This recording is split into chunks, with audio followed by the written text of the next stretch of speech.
Gaya ng sinabi ko sa iyo, Elmer, nagkakamali ka lang ng pagkakaintindi. Hayaan mo ipaliwanag ko sa iyo ang lahat. Hindi na kailangan, Sheila. Alam ko ng lahat. Hindi mo lang ako pinagtaksilan, pati ang buong team natin. Binigo mo rin dahil sa ginawa mo. Hindi mo sinabi sa akin, protektor ka pala ng mga yan? Pinuprotektahan mo yan? Yang hayop na yan? Hoy, wala kang karapatan na sabihan ako ng hayop, ha? Para sabihin ko sa'yo, mas matagal na kami magkakilala ni Sheila, kaya wala kang karapatang pagsalitaan siya na ganyan. Kung ganon, totoo nga. Talagang protektado ka nga ng sindikato, Sheila.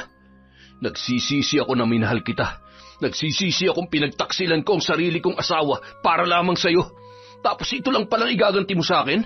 Wala kang awa, lalo na sa mga napatay ng lalaking yan at nasira ang buhay dahil sa sindikato niya. Ang dapat sa inyong dalawa makulong. Bilisan mo, Kulas! Tumakas ka na! Ako nang bahala dito! Umalis ka na, dali! Paano tong kumag na to? Ipapahamak ka pa nito Buti pa, iligpit na natin! Ako nang bahala sa kanya! Basta umalis ka na lang para makatakas ka! Bilisan mo na! Taon 2019, Pampanga. Pagkatapos ng madugong operasyon, naitaob na rin sa wakas ng grupo nina Elmer at Sheila, kasama ang PIDEA at mga opisyal ng barangay, ang hideout ng isang malaking drug syndicate na nadiskubring nagtatago at lihim na nag-o-operate sa kanilang lugar. Bukod sa dumanak ang dugo mula sa grupong yon, 3 rin sa mga kasamahan nilang pulis ang nasawi matapos makipaghabulan at makipagbarilan sa mga armadong miyembro ng sindikato. Bukod pa roon, nahuli na rin nila ang ilan sa mga opisyal at maging mga kawani ng gobyerno na may kinalaman sa pagtatago sa pagkakakilanlan ng grupo, kaya inabot ng halos 2 taon bago yon nadiskubre. At dahil malaking grupo ang kanilang naitumba, isang malaking achievement na naman yon kina Elmer at Sheila. Sila ang laging magka-partner sa mga operation na kanilang pinapasok.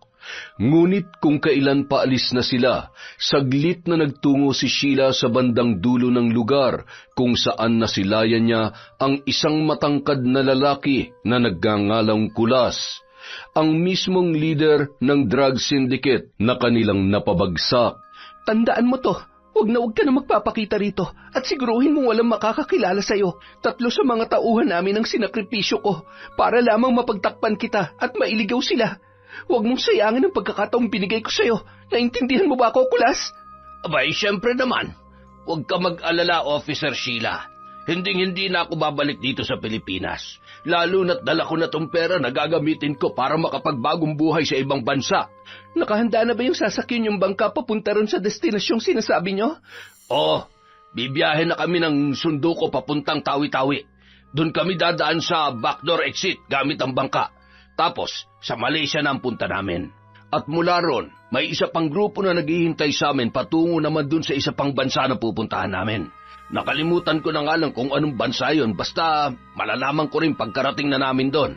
Siguruhin niyong hindi ako sasabit dyan, ha? Kapag nadawit ang pangalan ko dyan, ako mismo magsasabi kung saan ka matatagpuan. Para namang wala tayong pinagsamahan yan. Natural, hindi ko idadawit ang pangalan mo rito. Sa loob ng ilang dekadang operasyon namin, ni minsan ba nasabit ang pangalan mo sa grupo namin? O kahit saan man lang?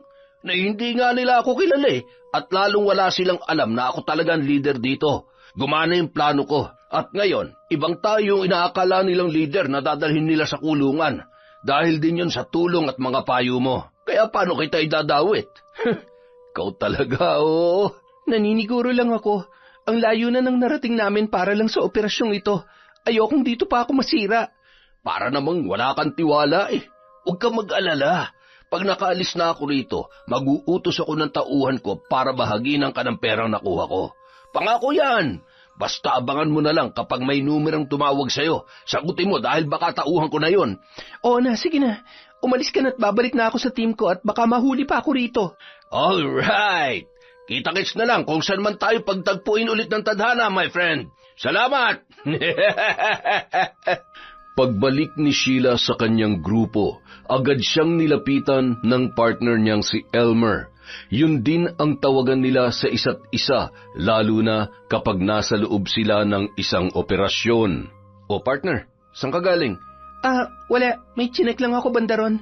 So, aalis na ba tayo? Oo, babalik na tayo.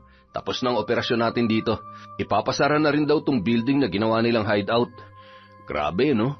Matapos ang ilang taon, dito lang pala sila nagtatago. Ang masaklap pa, may mga kasabwat pala sila sa department natin. Kaya pala, ngayon lang sila nahuli. Huwag mo nang balikan ang masaklap na nakaraan, Elmer. Muntik na nga rin nating ikamatay ang operasyon na to eh. Mabuti pa mamayang gabi mag-celebrate tayo para mapawi ang pagod natin. Sige ba, walang problema sa akin yun.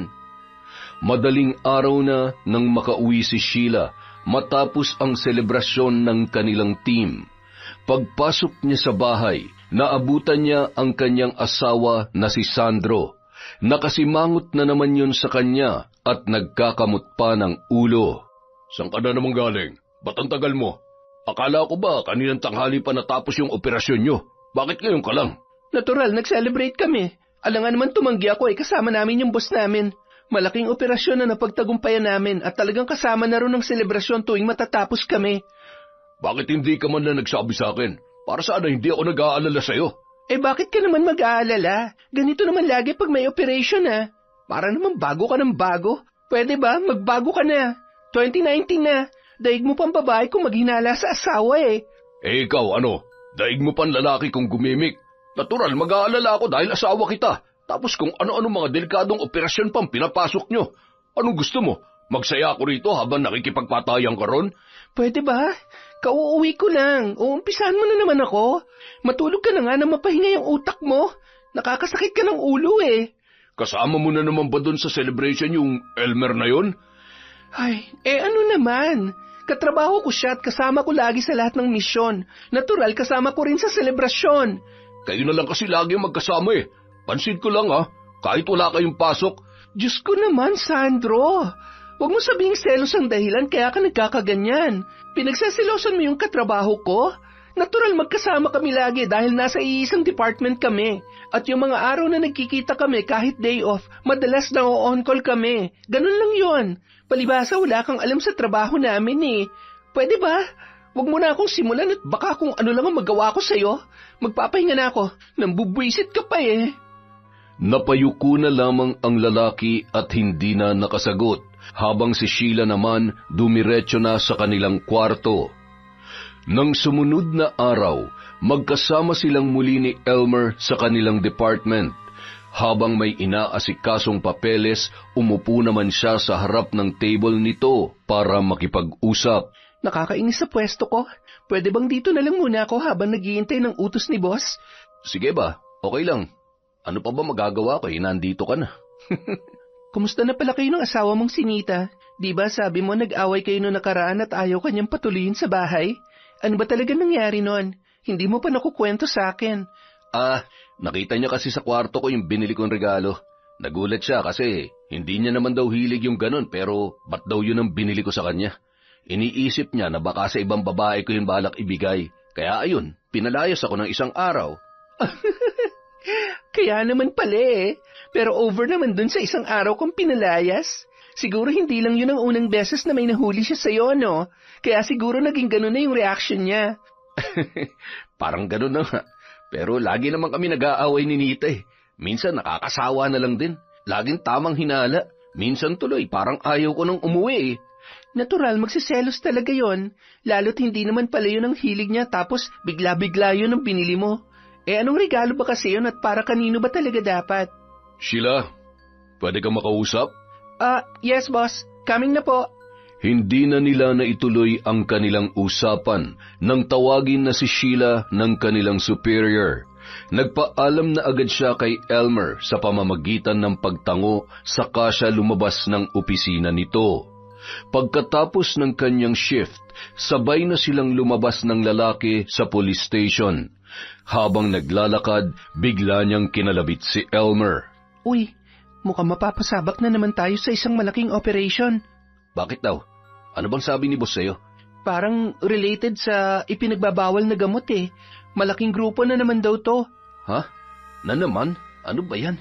Hindi na matapos-tapos yung ganyang problema dito sa probinsya natin. Saan naman daw ba yan? Hindi pa kumpleto yung impormasyon. Pero base sa natanggap nilang tip, kakaiba raw yung kilos ng grupong to kapag tinatamaan.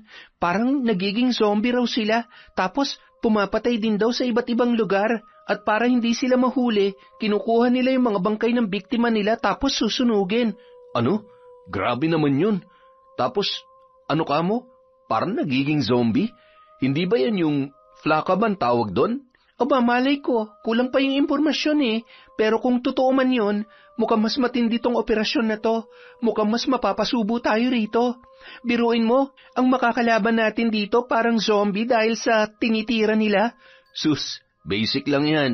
Basta wala silang hawak na baril gaya na nakalaban natin noong nakaraan, kayang-kaya ko nang patumbahin yun. Tayo pa ba? Ilang sandali pa, may nadaanan silang street food. Huminto sila doon at hindi na siya tumanggi nang alukin siya ni Elmer. Tutal, ililibre din naman siya ng lalaki.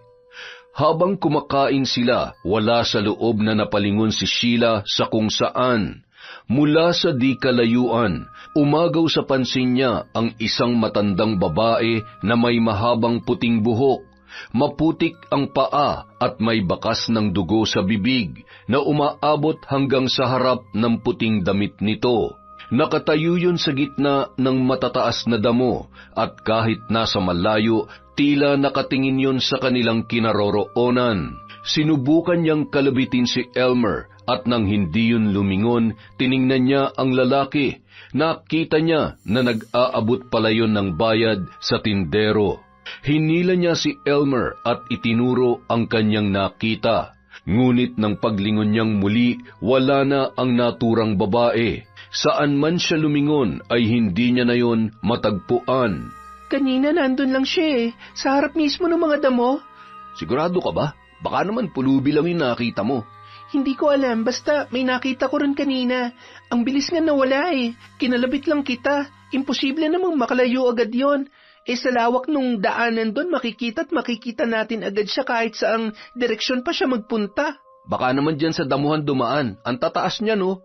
Hindi naman kasing taas ng tao yung damo, kaya makikita pa rin natin siya. Saka, tingnan mo yung mga damo, hindi naman nahawi. Malabong may dumaan dyan, lalo na kung ganun din kabilis na wala. Siguradong lilikha ng paggalaw yon. Ay nako, kumain ka na lang kung ano-ano na naman yan nakikita mo. Huwag mo sabihin tungkol na naman yan sa third eye mo. Elmer, matagal ko nang sinara ang third eye ko. Mula nung maisipan ko magpulis, pinasara ko na to sa kakilala ng lola ko noon dahil ayoko makakita ng mga hindi matahimik na kaluluwa kapag sumabak na ako sa mga operasyon. Hindi ko kakayanin yon. Baka naman nabuksan ulit. Kung ano-ano na naman kasi yung nakikita mo Ewan ko ba? Basta hindi ko talaga alam. Sana lang talaga namamalikmata lang ako dahil hindi ko rin tanggap kung nabuksan na naman tong third eye ko nang walang dahilan. Pero alam mo, sa totoo lang, sana hindi mo na lang talaga pinasara yan Ano naman ang masama kung makakita ka ng mga multo kahit pulis ka na? Hindi ba mas makakatulong pa yun? Dahil pwede mo silang makausap kung sino talagang pumatay sa kanila. At kapag alam mo na, saka na natin i-adjust yung investigation natin base sa nalalaman mo para mas madali tayo makapag-solve ng krimen. Ayaw mo nun? Akala mo lang cool magkaroon ng third eye. Nagkakamali ka. Hindi ganun kadali yun, no? Saka kahit nakakakita ka, hindi ibig sabihin magagawa mo na silang kausapin. Kailangan mo pa ng ibang paranormal skills para lang makausap ang mga kaluluwa. Ikaw talaga? Saka hindi ko naman ginusto magka-third eye Nabuksan lang to dahil dun sa malalang aksidente ko nung bata pa ako. Kaya naman nung bago ako makapasok dito, pinasara namin agad ng lola ko sa kakilala niya. Ngayong patay na si lola, hindi ko na alam kung saan pahanapin yung kakilala niyang yun para maipasara to. Hindi ko nga alam kung buhay pa yun Basta, ayoko na talagang mabuksan to ulit. Kung sa bagay, iba-iba naman ang tolerance ng mga tao. Pero kung ako lang ang magkaka-third eye, gagamitin ko yan para mas mapadali ang trabaho ko. At kung kinakailangan kong aralin ng iba pang paranormal skills na sinasabi mo, gagawin ko rin yun. May napanood nga akong horror movie dati. Yung pulis din siya pero nakakausap niya yung mga multo, tapos yung mga multo mismo nagsasabi sa kanya kung nasa ng mga kriminal. At nagkukunwari lang siya may kausap sa cellphone kapag kinakausap niya na yung mga multong yun. Napanood mo ba yun? Ang ganda nun Ewan ko sa'yo. Ayan ka na naman sa mga horror movie mo Pagka-uwi ni Sheila, naabutan niya ang asawa na nagluluto ng hapunan para sa kanya. Kahit may tampo siya rito, hindi niya napigilan na purihin ang lalaki. Wow naman, salamat pinagluto mo ako ha. Gusto ko kasing kumain naman tayo ng sabay. Ang sweet naman, pero sige na nga, pagbibigyan na kita. Tutal, medyo na-miss ko rin yung mga luto mo eh. Medyo lang? Hindi sobrang na-miss? Ikaw talaga. Pero alam mo, sa totoo lang, the best pa rin talaga tong mga luto mo. Salamat naman kung ganun. Kumusta naman kayo sa trabaho? Ayun, okay lang. Kaso nagsabi sa akin si boss kanina na mukhang may bagong operasyon na naman kaming kakaharapin. Tungkol na naman sa ipinagbabawal na gamot. Ano raw meron doon? Ewan ko lang ha, pero ang sabi kasi niya kanina, may namataan daw na grupo sa kabilang bayan na parang zombie kung kumilos. At ayon sa mga nakakita, yun nga raw ang dahilan kaya sila nagkakaganon. Pero hindi lang sila basta umaarte na parang zombie ha, kundi pumapatay rin daw. Ganun ba? Yan ba yung pagkatapos nilang patayin yung biktima, susunugin din nila para walang makakita ng ebidensya? Teka, paano mo nalaman yan? Nabalitaan ko lang din sa mga kakilala ko. Si Paring Isko ang isa sa mga nagsabi sa akin at may nakapagsabi lang din daw sa kanya na yung grupo raw na yun, nakita no nakaraang linggo, may 20 pulubi raw na hinuli at pinatay. Pagkatapos patayin, dinala raw sa warehouse. 5 raw ang miyembro ng grupo, 1 babae at 4 na lalaki. Tapos, yung babae matanda na raw. Agaw pansin daw yung matanda kasi mukha raw mangkukulam. Mahaba raw ang buhok, nakaputing bestida, tapos may bakas pa raw ng dugo sa harap ng damit niya. Ano ka mo? Matandang babae na mahaba ang buhok, tapos nakaputing bestida, at may bakas ng dugo sa harap ng damit? Seryoso ka ba? Yung talaga nakita nila na miyembro ng grupo? Oo, yun na narinig ko eh. Marami-rami raw yung grupo pero yung matandang yun talagang tumatak sa kanila kasi yun daw ang lagi nila nakikita na kasama ng mga grupong zombie na yun. Teka, saan pala nangyari yan? Saang lugar yan? Medyo malapit-lapit lang din daw dito. Kung ganun, totoo nga yung nakita ko, hindi multo. Bakit? Ano ba nakita mo? Kanina lang kasi, may nakita rin ako habang papauwi ako rito. Doon sa may damuhan, may nakita rin ako matandang babae doon eh. Parehong-pareho sa description mo. Nakaputing bestida, may bakas ng dugo sa damit, tapos maputik pa nga yung mga paa niya eh. Halatang malayo ang nilakad, pero agad din siyang nawala nung malingat lang ako saglit. Baka yun na nga yun. Mukhang gumagala na rito yung grupo at naghahanap ng susunod na mabibiktima. Pero totoo nga kaya yung ipinagbabawal na gamot na ginagamit nila, kaya medyo weirdo raw silang kumilos eh. Parang ganun nga rin ang sinabi ni Paring Isko eh, saka may sinabi rin siya.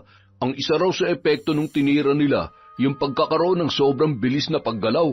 Lahat daw ng taong nasa impluwensya nun ay nakakatakbo ng sobrang bilis na kayang humabol ng sasakyan. Ganun sila kabilis. Sabi lang yun ha. Tapos, nagkakaroon din daw ng pambihirang lakas na parang lagpas pa sa kakayahan ng tao. Pero depende daw sa dami ng titirahin nila, tsaka sa dosage. Sigurado ka? Naku, mukhang yun na nga talagang nakita ko. Kasi sobrang bilis din na wala nung matanda eh. Baka naging ganun siya kabilis dahil sa tinira niya. Pero nagtataka lang ako dahil kung tama nga ang hinala ko, bakit pati yung matanda gumagamit noon? Hindi ba masama sa katawan niya yon? Aba, malay ko. Yan ang hindi ko alam. Basta yun lang talaga ang mga narinig ko. O siya, sige, kumain na muna tayo. Gutom na ako eh. Huwag na natin pag-usapan yung zombie-zombie na yan. Baka mawalan pa tayo ng gana. Mukhang mapapasabak talaga ulit kami sa madugong operasyon na to ah. Mukhang may kakaiba nga sa panibagong grupo na to. Panibagong pag-alala na naman din yan sa akin. Kinabukasan, agad niyang ibinalita sa mga kasama ang sinabi ng kanyang asawa, maging sila ay hindi makapaniwala. Grabe, kaya pala ang bilis niyang nawala kahapon. Yun na nga bang sinasabi ko eh, hindi ka kasi lumingon agad. Kung nakita mo lang sana siya, baka mas napaaga pa ang operasyon natin. Kailangan mahuli agad yung grupo as soon as possible. Pero sabi ni boss, nahihirapan din daw silang ilocate yung grupo kasi wala raw iniiwang bakas. Tapos lahat din daw ng lugar na may CCTV na nadadaanan nila, bigla na lang nagsha-shutdown o nagma-malfunction, kaya walang makitang kahit anong record na magpapatunay sa kanila. Ano yun? Grupong may paranormal powers? Kayang pahintuin ng CCTV at burahin ang sarili nilang bakas? Aba, malay ko. Kahit ako naghihintay lang din ng signal kay boss kung kailan nila tayo pakikilusin. Ngunit sa loob ng ilang buwang lumipas, bigo silang matunton ang kinaroroonan ng misteryosong grupo, pati na ang bawat lugar na kanilang pinupuntahan. Marami na ang nakakakita sa kanila, lalo na sa gabi, pero tuwing pupuntahan yon ng mga pulis, wala naman silang makitang bakas na naiiwan. Ganoon kailap ang grupong yon. Samantala, habang nasa labas ng station sina Sheila at Elmer, biglang may tinderang lumapit sa kanila at nagsumbong tungkol sa magnanakaw na bigla raw dumakot ng kanyang mga paninda. Nang ituro niya ang dinaanan ng magnanakaw, agad nila yung pinuntahan. Hindi nagtagal, nakita nila kung paano makabangga ng tao ang naturang magnanakaw. Dala ang isang bag nito. Sinubukan din itong pigilan ng mga tao para mahuli. Agad nila yung hinabol, kung saan-saan na sila nakarating bago nila yon tuluyang inabutan. Ngunit pagkahawak ni Elmer, biglang nanlaban ang lalaki at nagawa pang makipagpalitan ng kamao. Ilang saglit pa, nagawa rin nitong makipag-agawan ng baril sa kanyang partner. Kaya naman tumulong na siya para i-take down ang lalaki. At nang maawat na nila yon sa pagwawala at pagtatangkang agawin ng kanilang armas, agad nila yung pinusasan at dinisarmahan. Kinapkapan din nila para maghanap ng iba pang mapanganib na armas na pwedeng daladala ng naturang lalaki. Inaaresto ka namin dahil sa pagnanakaw at panlalaban. May karapatan kang manahimik. Lahat ng sasabihin mo pwedeng gamitin laban sa iyo sa korte. May karapatan ka rin kumuha ng abogado. Kung wala kang abogado, ang gobyerno magbibigay sa iyo. Naintindihan mo? Agad na nilang dinala sa kanilang station ang lalaki para sa iba pang proseso. Sa kanya tinulungan ang kanyang partner sa paggawa ng arrest report. Pagkatapos noon, habang kumakain sa kantin, muli na namang nagkwento si Elmer sa kanya ng problema. Hay nako, nag-away na naman kami ni Mrs. Bakit? Ano na naman ang ginawa mong kalokohan? Palugi na kasi yung negosyong itinayo namin noon. Medyo wala ng pag-asa kaya kailangan niya ng isara. Bakit naman nalugi? Maraming dahilan Basta ako na naman lagi ang sinisisi niya. Ako na naman. Kahit na wala na akong kinalaman dun.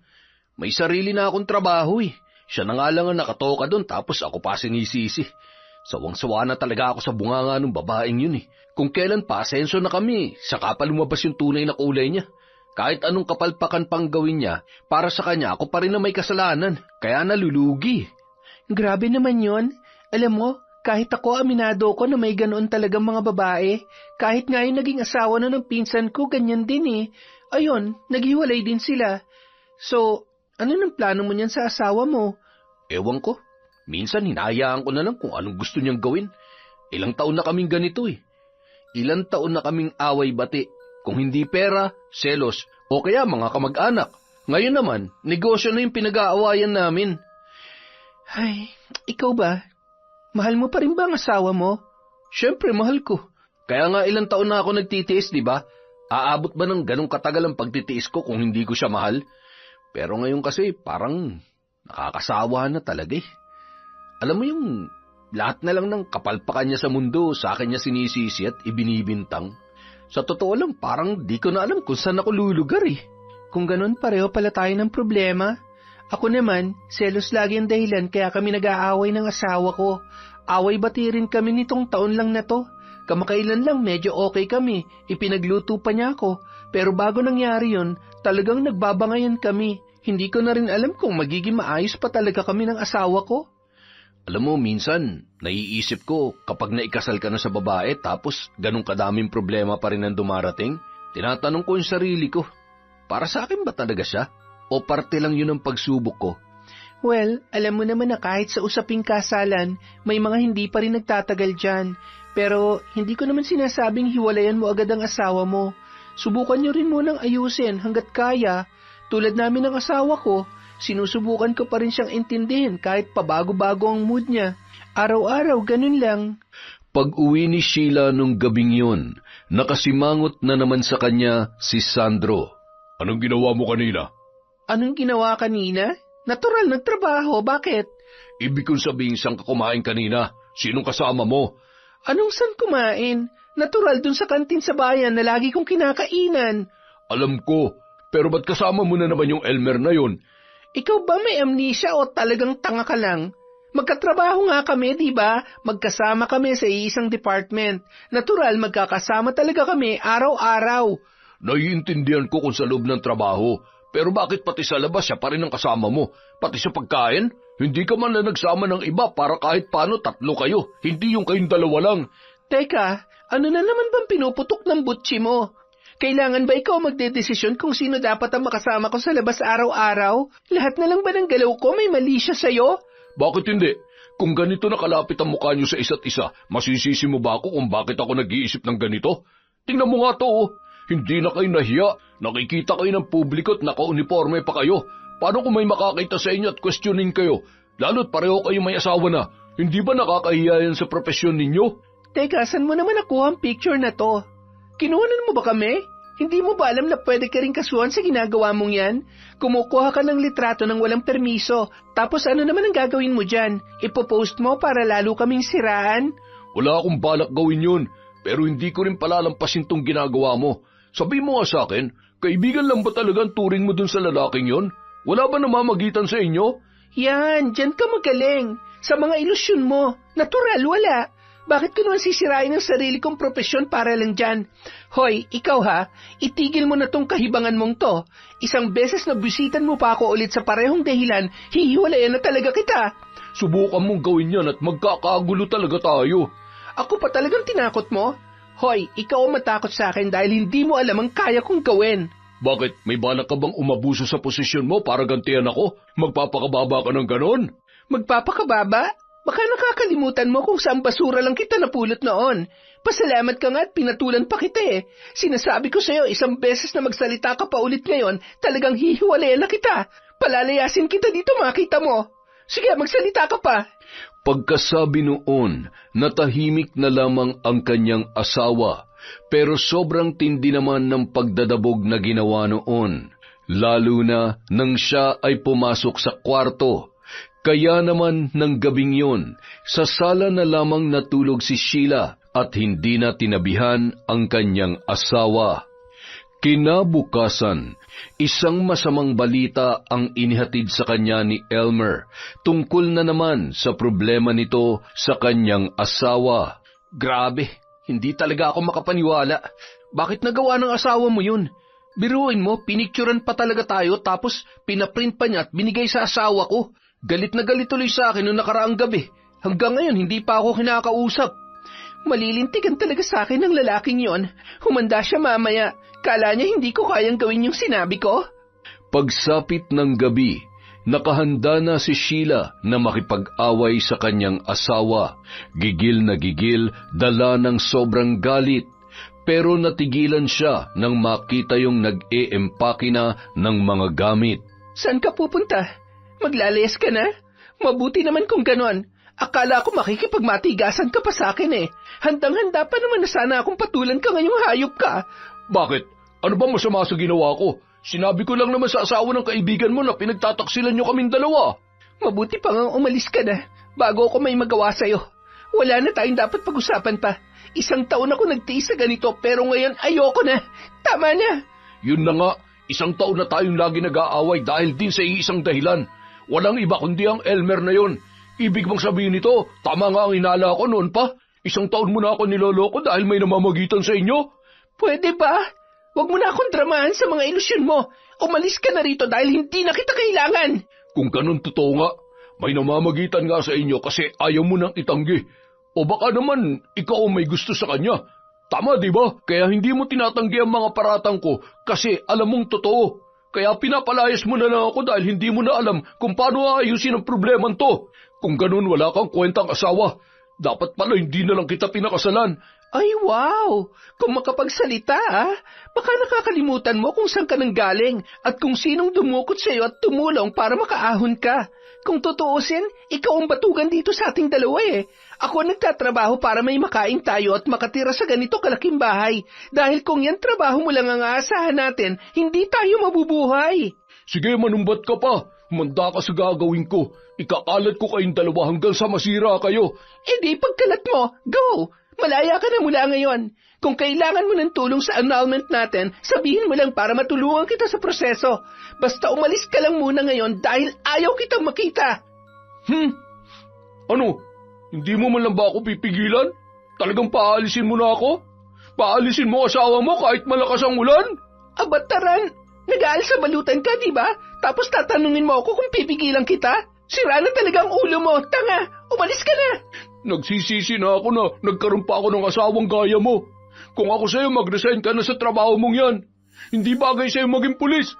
Pareho kayo ni Elmer. Kayo pa sisira sa imahe at reputasyon ng mga kapulisan dahil sa ginagawa niyong yan. Pareho kayong tumanda na walang pinagkatandaan. Daig niyo pa mga batang magulo ang utak. Teka nga muna, nasaan na ba yung baril ko? Kapag hindi ka pa umalis, pasasabugin ko yung bunganga mo. Yan, diyan ka magaling sa pagbabanta. Talagang may balak kang umabuso sa posisyon mo, ha? Wala ka talagang kwentang pulis, lalo wala kang kwentang asawa. Pagkatapos ng pagtatalong yun, pinaalis na nga ni Sheila ang lalaki, dala ang 2 bag nito. Hindi niya yun pinigilan kahit halatado niya sa kilos na tila nagpapapigil. Kung ano-ano pa ang ginawa noon para humaba ang kanilang usapan. Pero sa huli, napilitan pa rin yung umalis habang umiiyak. Kinabukasan, tungkol pa rin doon ang laman ng usapan nina Elmer at Sheila. Nasa malayong lugar sila at pareho nilang day off nung araw na yon. Doon nila naisipang pag-usapan ang sensitibong paksa na kanilang daladala. Kumusta naman kayo ng asawa mo? Bati na ba kayo? Ayun. Buti na lang, nadaan ko pa sa lambing. Medyo okay na kami ngayon, pero matipid pa rin magsalita eh. Kayo ba? Sus, wala na siya ngayon sa bahay. Pinalayas ko na. Nakakainis nga eh. Pagkatapos niya maglayas ng isang gabi, tawag naman ang tawag sa akin. Hanggang ngayon nga, ang dami niya missed calls eh. Hindi ko na lang sinasagot. Nabubwisit lang ako. Ay nako, kung bakit kasi umabot pa sa ganito eh. Sorry nga pala, Elmer ha. Kasalanan ko rin kung bakit nangyari to. Hindi ako nag-iingat. Hindi ko rin kasi akalain na gagawin niya ng asawa ko sa sobrang selos at hinala niya sa akin. Alam mo, sa totoo lang, parang okay lang naman sa akin yung mga nangyayari. Talaga? Pareho pala tayo. Ano? Anong ibig mong sabihin? Ang totoo niyan, ikaw ang dahilan kaya hindi na ako nang hinayang sa pag-alis niya eh. Seryoso ka ba dyan? Sigurado ka? Alam kong mali, pero parang ganun na nga. Sorry, Elmer, ha? Buti na lang. Nabanggit mo yan. Katunayan nga, yan din ang gusto kong sabihin sa'yo kanina pa eh. Naunahan mo lang ako. Ha? Pareho tayo ng nararamdaman? Sigurado ka ba dyan? Oo, Sheila. Alam kong mali ito at maaari kong ikasira. Pero ganun din ang nararamdaman ko sa'yo. Parang mahal na nga kita eh. Kung natatandaan mo dati, may sinabi ako na nagalit siya dahil nahuli niya akong may biniling regalo. Naalala mo yon? Oo. Ang totoo niyan, mamahaling regalo yung binili kong yon. At para sa iyo sana yon. Eto nga dala-dala ko. Hala? Wow! Ang ganda nito, Elmer. Seryoso? Para sa akin talaga to. Alam na alam mo kung anong brand ng relo ang paborito ko, ah. Thank you, ha. Maraming salamat. Ang totoo kasi niyan, matagal na talagang nakakatunog sa akin ang asawa ko. Kaya nun pa lang, inasahan ko na may mangyayaring ganito. Kaya pinaghandaan ko na rin. Kung sakali mang masira kami at magkaroon ako ng pagkakataong umamin sa'yo, ito sana yung balak kong ibigay. Na ngayon ay nagkatotoo na. Grabe, ang ganda nito. Salamat, Elmer. Huwag ka mag-alala. Lagi ko itong susuotin kahit sa operasyon pa tayo mapunta. Sigurado ka, Sheila? Kahit alam mong mali itong gagawin natin, tatanggapin mo pa rin ako? Sa totoo lang, nagsisisi ako kung bakit ko siya pinakasalan agad. Dahil lang naman kasi sa awa kaya naging kami ni Sandro eh. Dati ko lang siyang nakilala sa lansangan. Pag-alagala lang siya dati at walang permanenteng tirahan. Kaya ako na-attract sa kanya dahil gwapo siya. Yung tipong kahit madungis, may itsura pa rin. Tinulungan ko siya, binigyan ng limos, pinakain, pera, hanggang sa makabangon siya. Ako rin ang tumulong sa kanya para makahanap ng trabaho. Tapos ayun, mula college hanggang sa makapagtapos, hindi ako huminto sa pagtulong sa kanya. Hanggang sa gumanda na yung kita niya. At nung dumating na nga yung akala ko tamang panahon, doon na namin naisipang magpakasal. Pero ngayon, parang hindi na yun yung totoong tamang panahon na hinihintay ko. Kundi ito na. Ngayon ko lang na-realize na kung naghintay lang sana ako ng ilan pang taon, ikaw na sanang nakilala ko. Yan nga rin ang iniisip ko minsan eh. Kami naman ni Nita, hindi pa naman ganoon kalalim ang pinagsamahan namin nung maikasal kami. Nireto lang kasi siya sa akin ng pamilya ko. Yung family ko kasi at yung family niya, magkakilala na noon pa. Parang arranged marriage lang yung nangyari sa amin. Bata pa lang kami, parang plano na nilang pagsamahin kami sa paglaki. At yun, nangyari na nga. Nung una, tinanggap ko lang dahil inisip ko na hindi naman siya mahirap mahalin. Pero ngayon, as in ngayon ko lang talaga naramdaman yung totoong pagmamahal na hindi galing sa desisyon ng pamilya. At sa'yo ko lang naramdaman yun. Ewan ko ba kung bakit hinayaan pa ng langit na maikasal tayo sa iba kung tayo rin naman ang pagtatagpuin. Hayaan mo na. Pareho nang hindi maganda ang relasyon natin sa mga asawa natin. Kaya panindigan na natin to. Basta ako handa akong mahalin ka kahit matanggal pa ako sa trabaho. Ganon din ako, Sheila. I love you. I love you too, Elmer. Nung mga sandaling yun, naging magkasintahan na ang magpartner. Hindi nila yon ipinagsabi kahit kanino, kahit pa sa mga tao na kanilang pinagkakatiwalaan. Naging lihim ang kanilang pagmamahalan habang marami silang operasyon na pinagdaraanan. Pilit na lang pinakisamahan ni Elmer ang asawa nitong si Nita habang naghahanap pa ng paraan kung paano niya mahihiwalayan ang babae. Habang si Sheila naman, ini-enjoy na ang pagiging solo sa loob ng bahay dahil wala na ang kanyang asawa. Sa pagkakaalam niya, kasalukuyang nakikitulog si Sandro sa mga kakilala nito. Panay rin ang text at tawag sa kanya pero hindi niya sinasagot. Kahit sa message na pinapadala ng lalaki, pabago-bago pa rin ang kanyang mood. Minsan nagmamakaawa at nais makipag-ayos, minsan naman nagbabanta na ibubulgar sila kapag hindi pa siya kinausap. Pero hindi nagpadala sa ganoong pananakot si Sheila. Kilala niya si Sandro. Kahit may ebidensya laban sa kanya, kayang-kaya niya yung baligtarin dahil walang pinag-aralan ang lalaki. Hindi yun tapos ng high school kaya madali niya itong napapaikot o mabaliktad sa anumang paraan na kanyang gustuhin. Hanggang sa dumating na ang araw na nakabuo na ng operational plan ang kanilang team para sa panibagong grupo na gumagamit ng ipinagbabawal na gamot. Ito ang susunod nilang babanggain. Batid na nila kung saan hahanapin ang mga yon at nung gabing yon, gaganapin na ang madugo nilang operasyon. Gaya ng dati, kasama niyang muli sa team si Elmer kaya mas ganado sila na gawin ang misyon. Ngunit nang pasukin na nila ang kuta na pinagtataguan ng mga kriminal, tanging mga miyembro lang ng grupo ang kanilang nahuli. Parang mga zombie kung kumilos ang mga yon, pawang mga agresibo rin. Kinakailangan pa nilang gumamit ng gamot na pampakalma sa mga ito para lang makontrol ang kilos ng grupo. Nakita rin nila sa paligid ang mga bangkay na dapat sana ay susunugin ng mga kriminal. Mabuti na lamang at inabutan nila yon. Hindi pa clear to. Maghanap pa kayo sa paligid. May isa pang nawawala. Sino naman yun, partner? Yung leader nila na matandang babae. Ano? Yung matandang sinasabi mong nakita mo dati? Oo, base sa mga nakalap kong impormasyon noon, leader nila yung matandang yon pero wala siya rito. Narinig niyo yun? Maghanap pa tayo sa paligid. Hindi makiklear to hanggat hindi nahuhuli yung final target. Ngunit sa loob ng ilang oras na paghahanap, wala silang natagpuang matanda. Hindi nila yun nakita. Naging palaisipan sa kanila ang pagkakakilanlan ng matandang yun. Nang subukan nilang tanungin ang mga nahuling grupo, wala ring balak magsalita ang mga yun.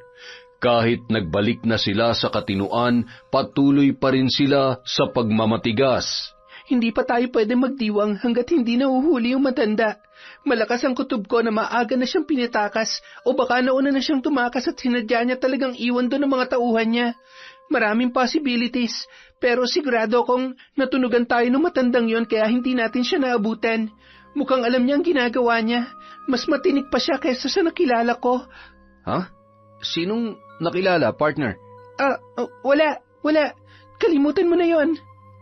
Nang sumunod na araw, nabigyan ng day off si Sheila kaya nagpahinga na muna siya sa kanyang bahay.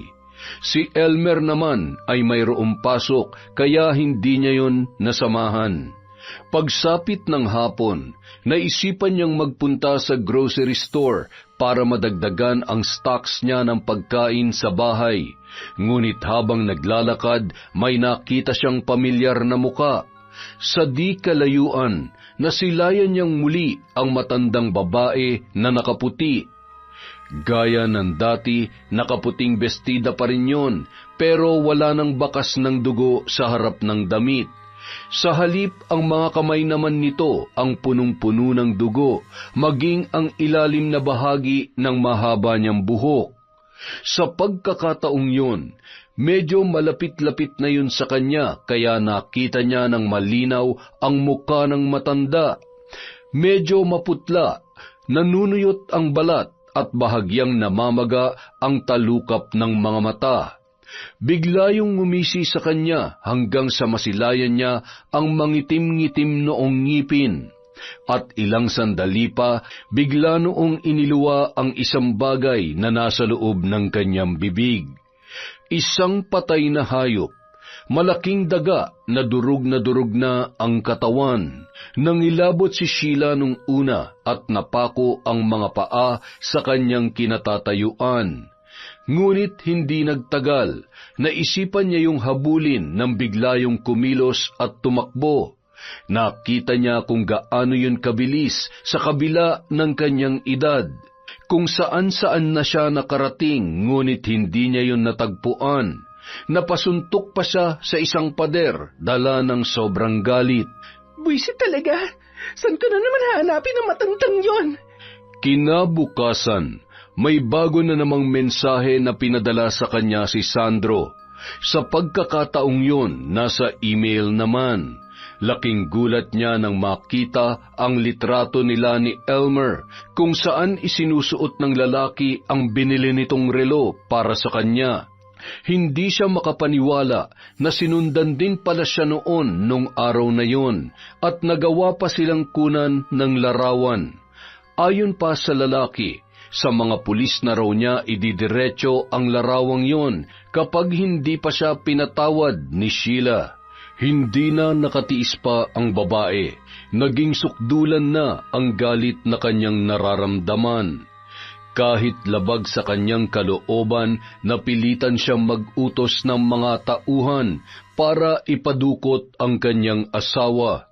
Pagkatapos ay pinuntahan niya ang warehouse kung saan yon dinala, at doon lang sila muling nagkaharap ni Sandro. Hindi ko akalaing sa ganitong paraan pa tayo magtatagpong muli, mahal kong asawa. Kung bakit kasi binubwisit mo pa ako Ayan tuloy na pala mo. Ang sabihin mo, wala ka na talaga sa tamang katinuan para gawin mo sa akin to. Bakit? Natatakot ka ba sira sa trabaho kaya mo ako pinadukot para maagaw sa akin yung hawak kong ebidensya laban sa inyo? Gaya ng sinabi ko noon, ikaw ang dapat matakot sa akin dahil sa kaya kong gawin. Kita mo naman, di ba?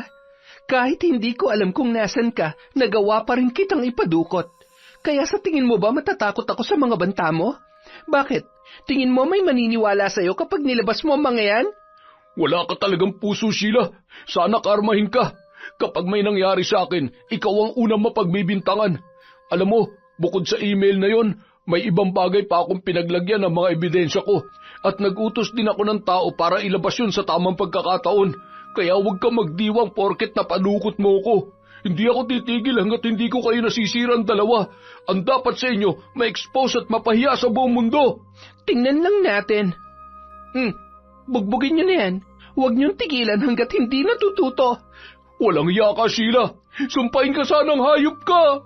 Kung kailan na isaayos na ni Sheila ang kanyang problema sa asawa, saka naman may dumagdag na panibago. Gulat na gulat siya nang mapanood sa telebisyon ang balita tungkol sa leader ng drug syndicate na napatumba nila noon. Walang iba kundi si Kulas. Nahuli pala yon sa Tawi-Tawi kasama ang mga kagrupo nito at hindi sila natuloy sa pag-alis backdoor patungo sa ibang bansa. Ngunit sa kasamaang palad, nakatakas daw yon at wala pang nakakaalam hanggang ngayon kung saan yon nagtatago. Maging si Elmer hindi makapaniwala sa nabalitaan. Yun ang naging laman ng usapan nila nang magkita sila sa opisina. Grabe, maling tao pala yung napakulong natin na inakala nating leader nila. Hindi ako makapaniwalang napaikot nila tayo ng ganun. Alam mo, hindi ko na masyadong iniisip ang tungkol doon. Ang mas iniisip ko ngayon ay yung bagong grupo na huhulihin natin. Nakita ko na naman kasi yung leader nilang matanda nung nakaraan eh. Kumain ng malaking daga sa harap ko. Mukhang pinaglalaroan nga tayo ng matandang yon. Mukhang alam niya na hinahanap natin siya kaya niya ginagawa to. Nagpakita na rin ba siya sa inyo? Hindi nga eh, pero mukhang mas malaki ang problema natin ngayon. Parehong leader ng dalawang magkaibang grupong kailangan nating hanapin. Paano kaya natin mahuhuli ang mga yon? Mula noon, naging matamlay na ang pakikitungo ni Sheila kay Elmer. Hindi na siya gaanong lumalapit dito para makaiwas sa usapan tungkol kay alias Kulas. Lagi siyang kinakabahan tuwing mababanggit nito ang lalaki, lalo na't nakikita niya sa itsura ni Elmer kung gaano yun kasididong mahuli si Kulas. Ang lalaki na lingid sa kaalaman nilang lahat ay kanyang pinatakas dahil dati niya yung kaibigan. At dahil wanted na si Kulas, mas lalo siyang kinakabahan dahil baka bigla na itong bumaliktad at siya ay ilaglag. Natapos na ang problema niya kay Sandro na pinadukot niya, kaya lamang ay dumagdag naman ang lalaking yon na nabigo palang makatakas. Samantala, sinamantala ni Sheila ang day off na naibigay sa kanya para puntahan ang kinalalagyan ni Kulas. Nag-text kasi yon at sinabi kung saan siya matatagpuan. Nang magkita sila sa kanilang tagpuan, agad niya yung sinampal sa sobrang inis. Sira ulo ka talagang hayop ka. Bakit mo ginawa sa akin to? Bakit? Ano bang ginawa ko? Nilaglag ba kita? Hindi naman ah. Kahit na. Bakit kasi hindi ka nag-iingat? Bakit ka nagpahuli? Malay ba namin mahigpit na rin pala yung backdoor exit na pupuntahan sana namin. May bantay na rin pala ron, kaya ayun, nahuli kami bago pa kami makalis. Tanga ka kasi. Ni wala kang plan B. Oy, meron kaya? Kung makapagsalita to, kaya nga nakatakas ako, di ba? At nandito ako sa harapan mo ngayon. Dahil gumana yung plan B ko. Nagawa kong makawala at hindi nila ako nahabol. Ang importante, walang nakakaalam sa kinalalagyan ko ngayon, maliban sa'yo. Bakit mo pa ako tinawagan? Sana nagtago ka na lang habang gumagawa ka ng paraan kung paano ka makakalayo rito. Sa sobrang taranta ko kasi, hindi ko na alam kung anong gagawin ko. Kaya dito na ako pumunta. Alam mo namang ikaw lang din ang malalapitan ko sa gitna ng kagipitan. Ikaw lang yung kilala kong hinding-hindi tatraidor sa akin. Sira ulo ka talaga. Kapag ako nahuli sa ginagawa mong yan, ako mismo magpapakulong sa iyong hayop ka. Eto naman, pasalamat ka nga't naalala ko pa yung pangako ko dati na babahaginan kita sa pera na kuha ko. Wala akong nakuhang tauhan para maghatid sa'yo, kaya ako na lang din ang magbibigay. Yun nga ang dahilan kaya ako nakipagkita sa'yo eh. Sigurado ka ha? Magkano naman ang ibibigay mo sa akin? Siyempre, 1,000,000. Ito, nasa bag. 1,000,000 lang? Ang laki-laki ng kinita nyo sa mga operasyon nyo noon, tapos 1,000,000 lang ang parte ko? Paano na kumpiska na nga ng mga kasamahan mong pulis yung ibang pera? Tapos yung iba naiwan na ron sa lugar na tinakasan ko. 2,000,000 na lang talaga na isalba ko ngayon. Buti nga't pantay pa yung hati ko sa iyo O siya, sige na. Ilapag mo na lang yan dyan, tapos umalis ka na, bago pa may makakita sa'yo rito. Tapos takpan mo rin na mabuti ang mukha mo, ha? Huwag kang magpapahuli, sinasabi ko sa'yo. Oo na, ito naman laging praning Mabuti na yung nag-iingat, kesa naman sa... Sheila, ikaw ba yan? Gulat na napalingon sina Sheila at Kulas sa boses na kanilang narinig. Labis ang kanyang pagkasindak nang masilayan si Elmer. Hindi niya akalain na nakasunod yun sa kanila. Elmer, anong ginagawa mo rito? May nakapagtip sa akin na dito raw nila nakita ang lalaking yan. Kaya gumawa na ako ng paraan para sundan siya. Pero hindi ko akalain na pati ikaw makikita ko rito. Anong ibig sabihin nito, Sheila? Bakit magkasama kayo? Huwag mong sabihin... Hindi mo naiintindihan, Elmer. Hayaan mo magpaliwanag ako. Huwag mong sabihin ikaw ang nagpatakas sa kanya noon. Ano? Kaya ba hindi namin siya nakilala dahil pinatakas mo siya at pinagtakpan? Gaya nga ng sabi ko, Elmer, nagkakamali ka lang ng pagkakaintindi. Hayaan mo ipaliwanag ko sa iyo ang lahat. Hindi na kailangan, Sheila. Alam ko na ang katotohanan. Hindi mo lang ako pinagtaksilan, pati ang buong team natin binigo mo rin dahil sa ginawa mo. Hindi mo sinabi sa akin na protektor ka pala ng hayop na yan. Hoy, wala kang karapatan na sabihan ako ng hayop ha. Para sabihin ko sa'yo, mas matagal na kami magkakilala ni Sheila, kaya wala kang karapatang pagsalitaan siya na ganyan. Kung ganon totoo nga, talagang protektado ka nga ng sindikato, Sheila. Nagsisisi ako na minahal kita. Nagsisisi akong pinagtaksilan ko ang sarili kong asawa para lamang sa'yo. Tapos ito lang palang igaganti mo sa akin? Wala kang awa, lalo na sa mga napatay ng lalaking yan at nasira ang buhay dahil sa sindikato niya. Ang dapat sa inyong dalawa makulong. Pagkatapos ng kanilang komprontasyon, nagpang-abot na ang kamao ng dalawa. Hindi na napigilan ni Sheila ang pagsusuntukan ng mga yon. Sa huli, nagawang madaig ni Kulas si Elmer. Mas malaki kasi ang kanyang katawan at mas sanay sa madugong bakbakan. Nawalan ng malay si Elmer, dala ng kanyang mga natamo.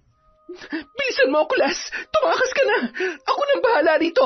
Umalis ka na, dali! Paano tong kumag na to? Ipapahamak ka pa nito Buti pa, iligpit na natin! Ako nang bahala sa kanya! Basta umalis ka na lang para makatakas ka! Bilisan mo na! Wala nang nagawa ang lalaki kundi ang sumunod. Iniwan na siya nito roon para makatakas. Pagkatapos noon, si Sheila naman ang hindi mapakali. Panay ang lingon niya sa walang malay na katawan ni Elmer. Hindi niya na malaman kung ano ang gagawin. Nagsimula siyang mapamura sa sarili habang kumakamot ng ulo. At sa gitna ng pagkapraning, may biglang pumalakpak na umagaw ng kanyang atensyon. Nasundan yon ng isang malutong na pagtawa. Gulat na gulat siya nang makita sa isang tabi ang matandang babae na mahaba ang buhok at nakaputing bestida. Ikaw? Bakit ka nandito? Kung ang lalaking yun ang sinusundan ng kasama mo, ako naman ang sumusunod sa'yo. Hindi ako makapaniwala sa mga nakita ko, para kung nakapanood ng telenovela sa mga nasaksihan ko rito. Huwag kang lalapit, may baril ako. Kung ako sa'yo, ibababa ko yung baril mong yan. Hindi mo ako pwedeng patayin. Kailangan mo ko para malutas mo ang problemang ito. Ha? Anong ibig mong sabihin? Maaari kitang tulungan na maprotektahan ang iyong pangalan. Kaya kong patahimikin ang lalaking yan nang hindi pinapatay. Sa paraang yon, walang makakapagsalita sa tunay na nangyari at hindi niya maisisiwalat ang kanyang mga nakita. Pero sa isang kondisyon, hindi mo ako ikukulong at hindi mo rin ako ilalaglag. Nagkakaintindihan ba tayo? Bahala na. Basta sabihin mo na kung ano bang maitutulong mo sa akin.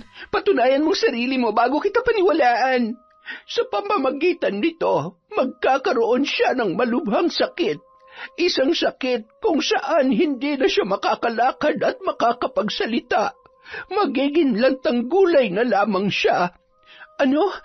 Ano yung insektong pinagapang mo sa loob ng ilong niya? Anong ginagawa mo sa kanya? Ang insektong yon ang tutupad ng mga bagay na sinabi ko sa iyo kanina.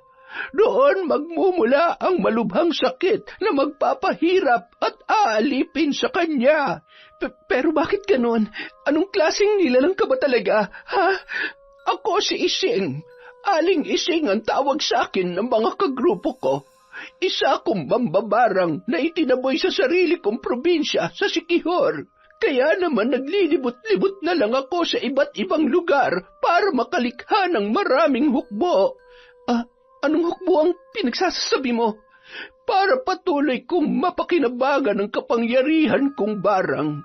Naisipan kong gumawa ng isang uri ng gamot o kemikal na may pagkakapareho ng epekto sa pinakamatinding droga sa mundo. Ang mga batong hawak kong ito ay gawa sa pinatuyong katawan ng mga patay na insekto na aking pag-aari.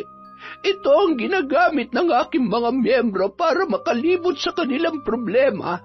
Lahat ng naging miyembro ng aking hukbo ay mga taong patapon na ang buhay at gusto nang magpakamatay. Kaya sa halip na wakasan nila ang sariling buhay, inanyayahan ko sila para umanib sa akin. At ito ang ibinibigay kong gamot para muling manumbalik ang kanilang saya. May halo itong orasyon na higit pa sa langit ang saya na kaya nitong ibigay sa mga tao.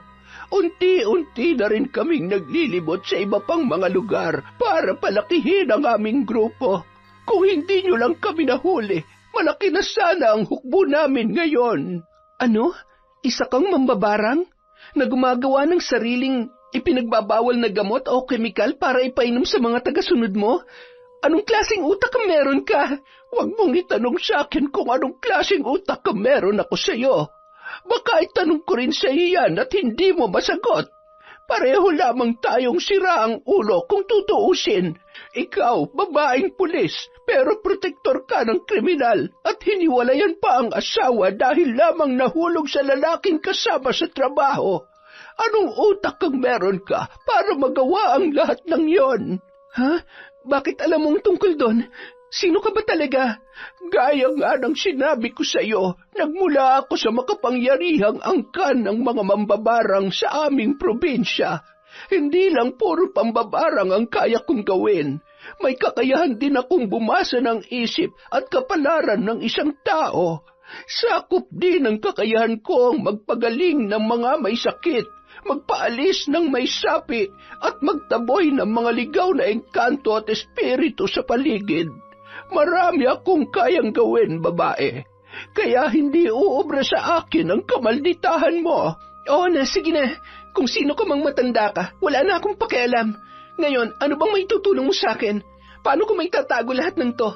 Ayoko pa mabuking, hindi pa ako handang mawalan ng trabaho. Tapos na ang problema mo. Pwede ka nang umalis dito at iwan ng lalaking yan.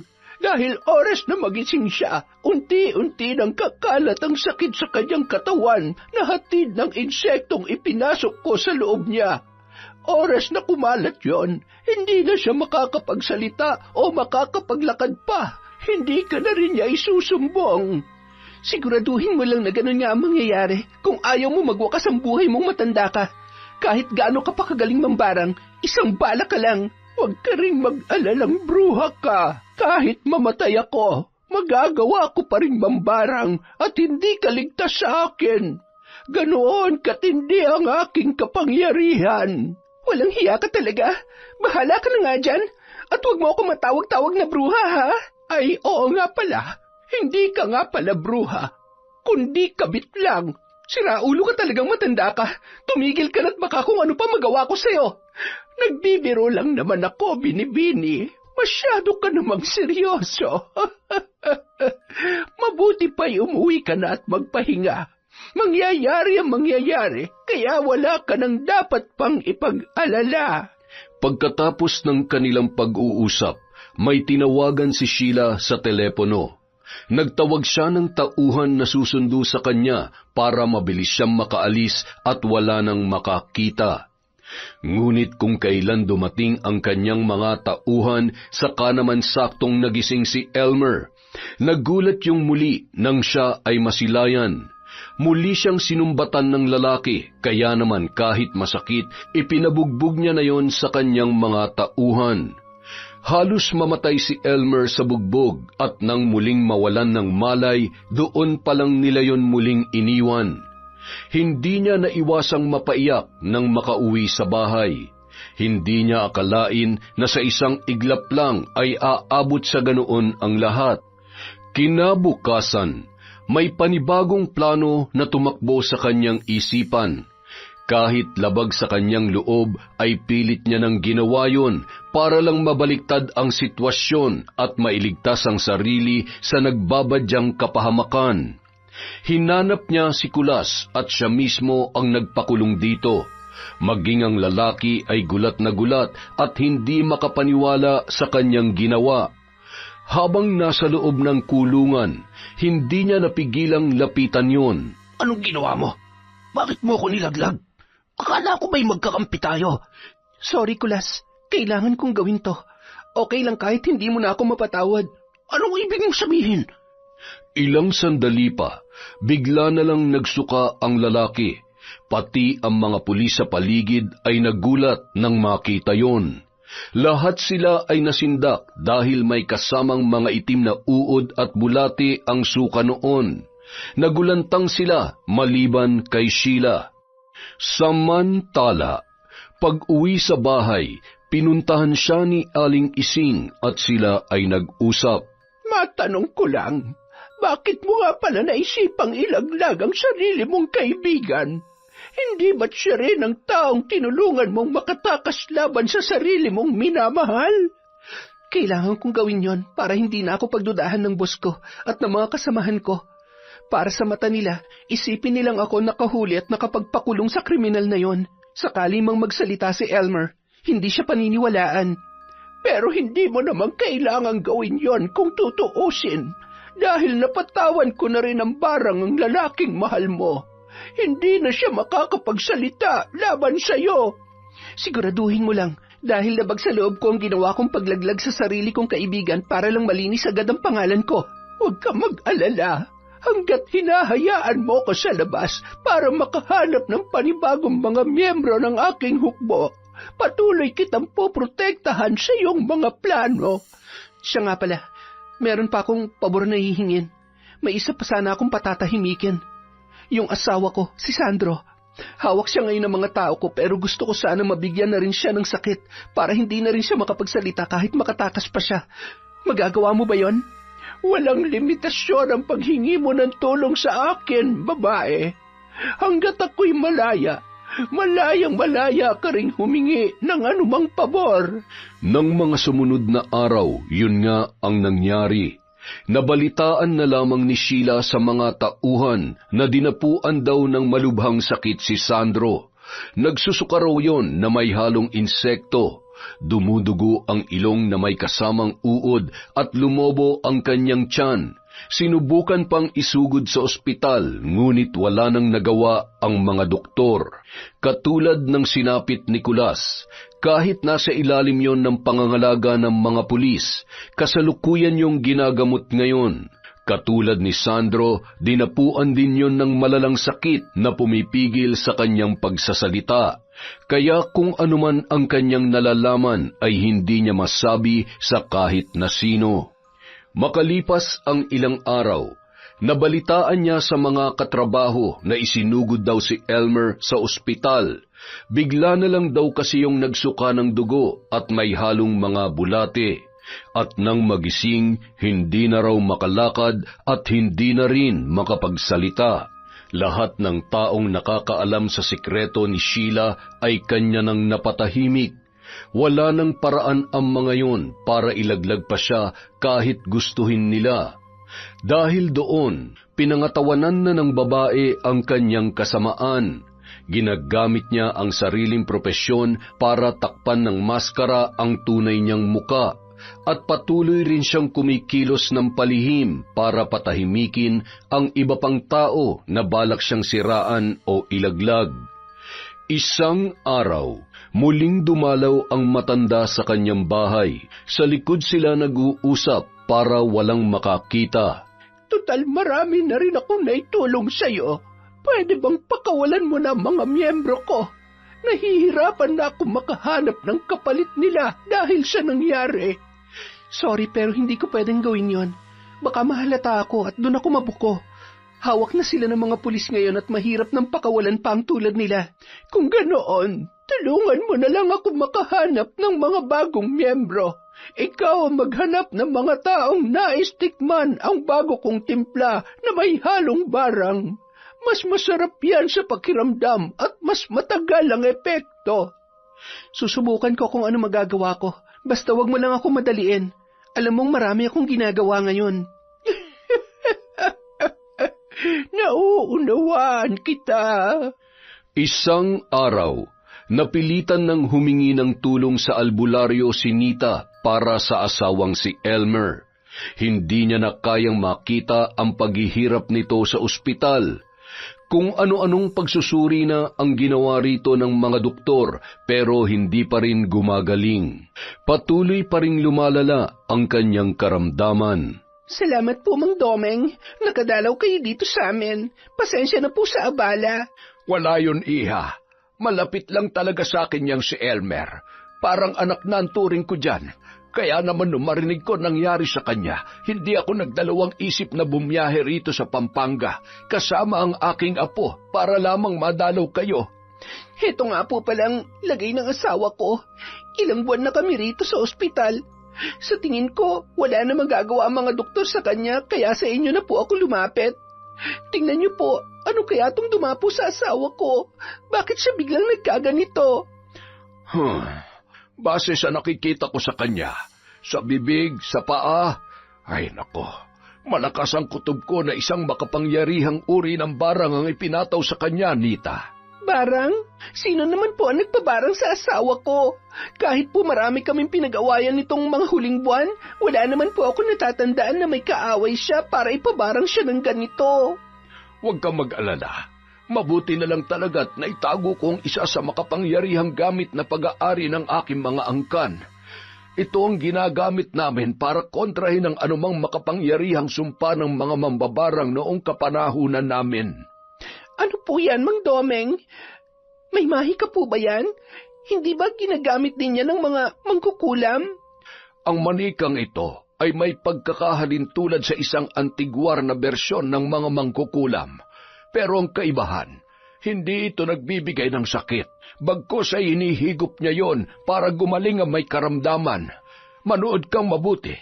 Nakita ni Nita kung anong proseso ang ginawa ng matandang albularyo. Kumuha yun ng ilang piraso ng buhok ni Elmer at itinali sa manika.